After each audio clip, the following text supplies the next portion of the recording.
no matter how difficult it gets. 100 sit-ups, 100 push-ups, then a 10-kilometer run, and 100 squats. Do it every single day!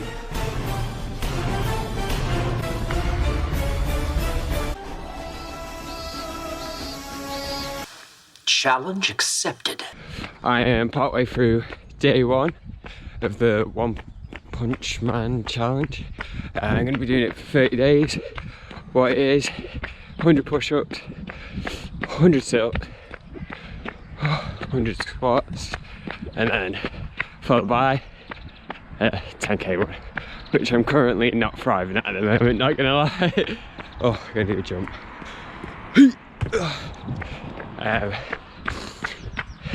Yeah, quite looking forward to this.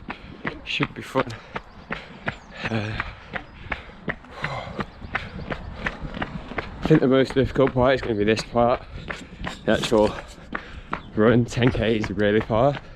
I just had a bit of momentum then while I was running for what I felt was like a good portion of time. I was like, oh, I probably blew through a lot of it.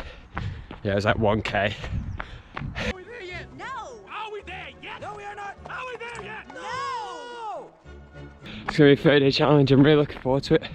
It'd be good to be getting active.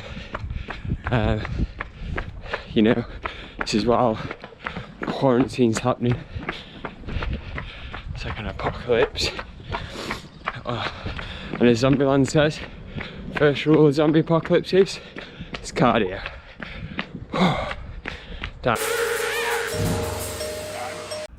Woo. I did it. 30 days, 100 push-ups, 100 sit-ups, 100 squats, 10k run. So altogether that's 3,000 on push-ups, sit-ups, squats, and 300k. Woo. Wonder how far I could have travelled with those, with that distance. Slightly different places, slightly different places. Oh.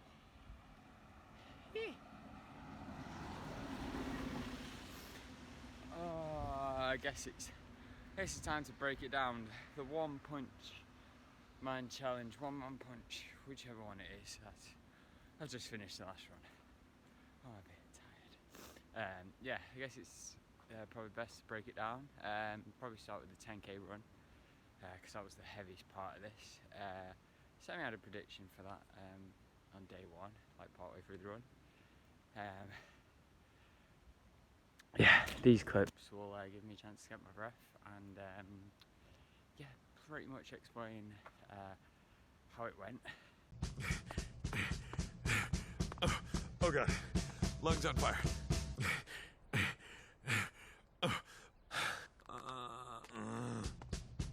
Ow, crap. I hate this. Running is terrible. Everything is the worst.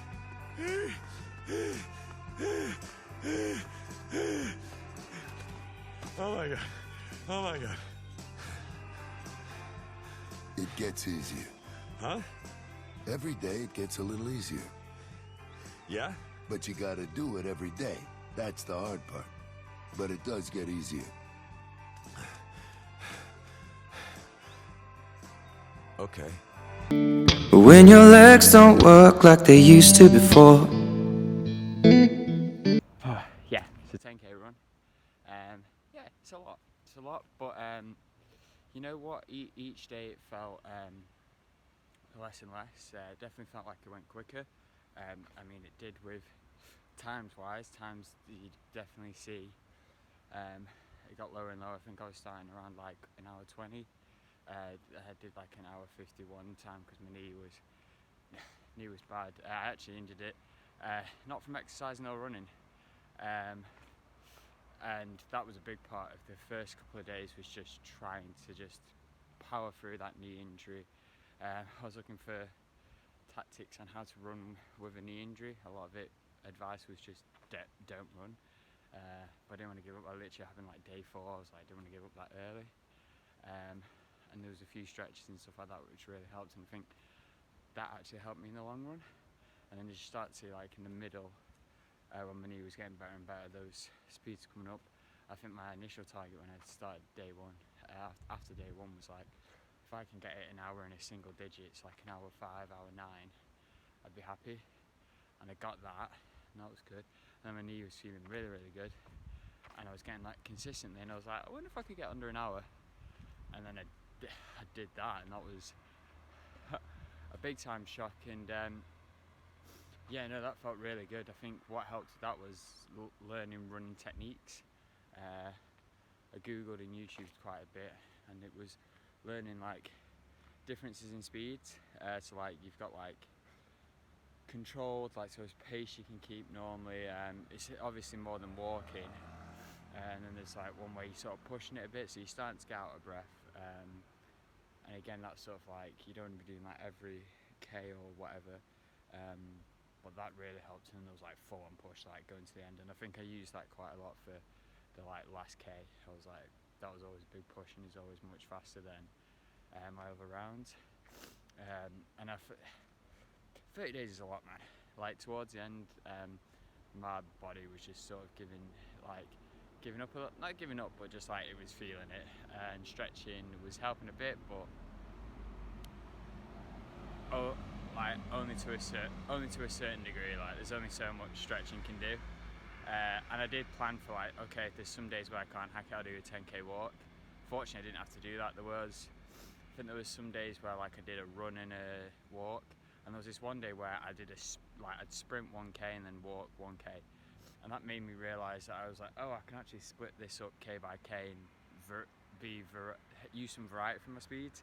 And that's what helped me get my lowest score, like lowest time. I think, like learning, okay, I'll jog this bit, I'll jog for 2k and then sprint, and then stay consistent with that jog, stick with it.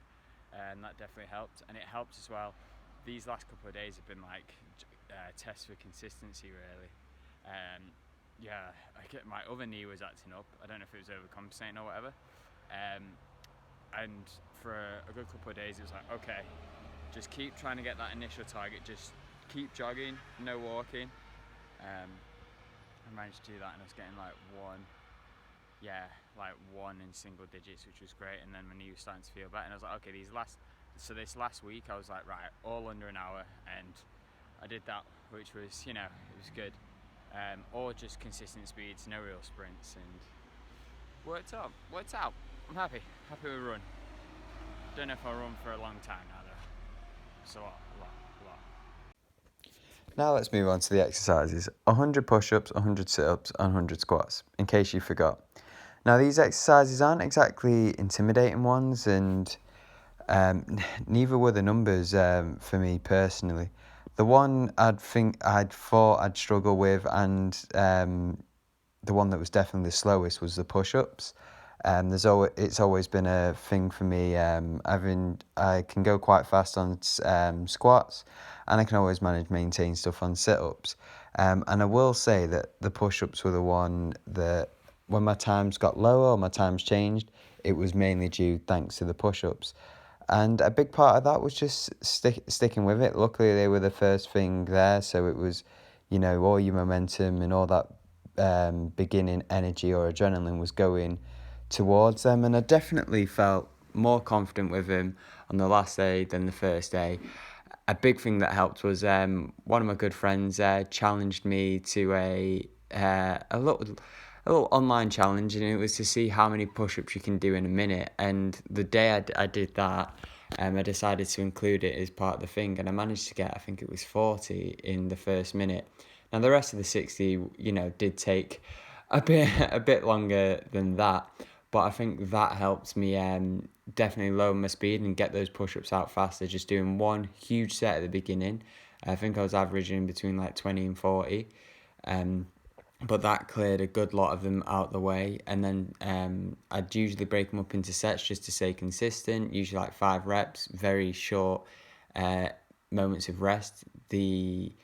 As the program went on, lowered the number of rest. I think I went from like 20 seconds, like 10, sometimes even 5 seconds, and then the last couple of days, I increased the reps as well. So instead of 5, I was like, let's see if I can push for 6, 7, 8, 9, 10. And that was that was definitely a big helper on the push-ups, and I started to notice it more in my chest. I've always been quite semi-confident with my body since I started working out a couple of years ago in college and uni. But chest has always sort of been a thing that I've never really like noticed that much. But over these 30 days, I definitely saw an improvement on that. Times wise, so I think day one I was starting on like 20 minutes, and that was definitely the push-ups. I was definitely splitting them quite a lot because, as I mentioned before, the squats and sit-ups were just consistent, a good speed, and they stayed at that throughout, really. But I managed to get it lower, thanks to doing the 40s in 1 minute. So I was getting it lower than 15 minutes, and I was doing this a constant amount. And then it got to the point where I was getting like 11 minutes and 12 minutes, and there was a thought in the back of my head. I wonder if I could get under 10 minutes. With my goal being if I can get 10 minutes something similar to sort of the run, if I can get an hour and a bit and a single digit. And the second to last day, I managed to get it in 9 minutes and 55. I don't know what I had for breakfast that day or what motivated me, but I did it, and it felt incredible. I'll be honest. It was one of them where I was like, okay, that's a goal I'm probably not going to reach this time around. But when I did, it felt great. And the day after, it felt even good to go again. And I got 10 minutes something. But yeah, those last two, they were definitely a big little pat on the back moment. And again, I think it was definitely from the improvement of push-ups. But not only that, I actually improved with my sit-ups as well. I managed to work out a way to do sit-ups faster. I've always been quite consistent with sit-ups. I've always managed to do a load and just stick with them and sort of, but they have always, I felt like, been slower than most people I've noticed in the gym. But through doing them, 30 days every day, I managed to find a technique to pick up that speed. And if I needed a rest, I can just do the sit-ups slower. And yeah, again, I think that helped bring it down. And then squats are always my fave. I can do them quite fast, or like I can, pace them as need be. So it was always helpful that they were towards the end, and like I could see looking at the times like, oh, do I need to push it? Do I not? But I did have to remember that after the squats came a 10k run, and I've just done a 10k run the day before as well. So sometimes it did feel a bit leggy towards the end. But yeah, exercises, run, great. I managed to keep all my hair. There was a point where I was thinking about doing the new quarantine hairstyle and just shaving it all off, especially when you're running and your hair's getting here, there and everywhere. It was a bit of an inconvenience. I can see maybe why One Punch Man doesn't have hair towards the end. He says it falls out. Maybe he just decided to get rid of it. I wouldn't blame him either way. I imagine his runs got much easier without him flicking his hair out here, there and everywhere. I did adapt some unique hairstyles using sweaters, hair gel. Probably wasn't the best look. God, I didn't really record too many of the runs. But yeah, if you watch this and you feel inspired and want to give it a go, I would recommend it. I'd recommend it for beginners and for people more advanced, especially if you're stuck in lockdown, or you need something to do. You need something to do for the month because you can't get the gym membership this month, or your gym's closed, or you're traveling, or whatever reason you want to give it a go. I'd say give it a go. My advice would be, especially probably more towards beginners, is what I didn't realize about this until I started is they do different levels. So there's like people have talked about doing a level 1, level 5, level 10, and that's where you just do. So level 1 would be 10 push-ups, 10 sit-ups, 10 squats, and then 1k run, and then 5 would be 50, 50, 55. And I was like, oh, that's a good idea to sort of build yourself towards it instead of just going full whack it and potentially risking injury, which thankfully didn't have any long-lasting injuries. There were a few niggles, but I reckon we'll be fine in a couple of days to maybe try another daft challenge.